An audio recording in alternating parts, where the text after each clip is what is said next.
Don't you worry, the clip's about to begin, but don't forget to subscribe. Or else, don't make me turn this website around. We're going to start off with Priscilla in Miami. Thank you so much for your patience. You're on with me and Andrew. How are you? Oh my gosh. Hello. Do you hear me? Hi, Priscilla. Yes, we can. How are you? I'm good. I'm so honored to be here. Oh my God, I'm so nervous. It's been like an hour and I've been like shaking. Well, you can stop shaking. Okay. The hour's up and you're here. So how can we help? Okay, so long story short, I grew up in a big family, Christian. I've been going to church since I was a little kid, or born basically. And I'm 22 now, but like when I was 16, I remember going to my church camp, because every summer we would do like community service camps and stuff. And I was like, what the heck? I don't understand. Like, I don't feel anything. Like, everyone around you gets so like emotional about it, and like, you know, God is here. I feel him, and like I've never felt that way. And then one day I came across some verses that I have here written if you like want them, but basically it just like, it sounds like God like pre-chose the people that are going to go to heaven. And like, I guess I'm not part of that club then. Like, if he really does exist, like I was like born into it. So like that has been my whole life. So the concept of there not being a God is like crazy. Like I'm open to it being true, but you know, like you grow up in it, so you hear like stories about people's lives changing and like all these miracles, and it sounds real. And but then at the same time, it's like, if there is a God, then like why are babies dying of cancer?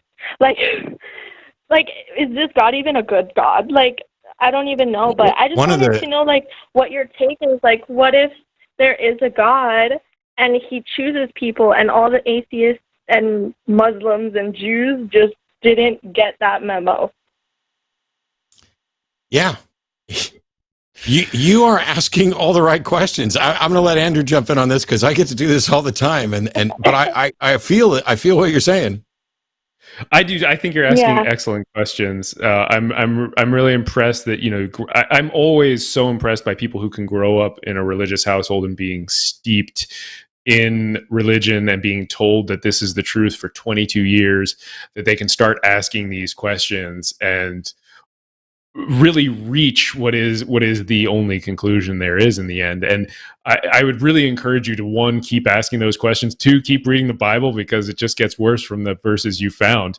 I mean, I got a little bit of a sense from you there that you were, you know, a little worried about maybe reaching the conclusion that there is no God. And I can tell you, having had conversations with thousands of atheists now at this point, that the overwhelming feeling that people get when they leave their religion behind is freedom. People feel free, and like this huge weight has been lifted off their shoulders. There is no heaven. You don't have to worry about getting there. There is no hell. You don't have to worry about getting sent there and being tortured for eternity. There is this life and this world, and you've got to make the most of it and do the most good you can while you're here for your fellow humans. And that is a very freeing, and it's a much more fulfilling way to live. So I'd really encourage you to keep asking all those hard questions. Mm-hmm. There's a bunch of other things, and you're definitely on the right path, and you're going to come up with some of the other ones. But when you talk about, you know, like, oh, supposedly people's lives has changed because of their relationship with God, do you think that's only happened with regard to one religion? Do you think that other religions might have had people whose lives have changed? And do you think people who have no religion at all have had their lives fundamentally changed by the help of other people, by the writings of other people? I've had my life changed by great songs, by great poems, by great movies, by great people, and fundamentally by people who realized that, as far as we can tell, even if there is some God, all the evidence points to the fact that we're stuck on a planet and we're not getting help from outside. We have to help each other. It's the reason that I am a humanist, which is, as far as it doesn't, even if there is a God, until that God demonstrates A, that it exists, B, that it actually gives a shit about us or is doing anything in our best interest, and then chips in a helping hand.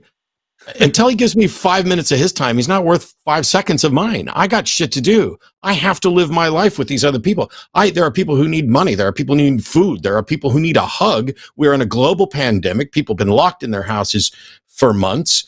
Where is this God? It's beyond belief.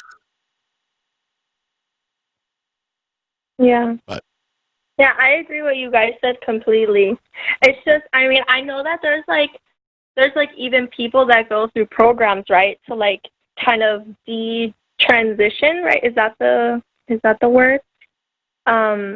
Like out of it, because it really does like religion does take over every single aspect of your life.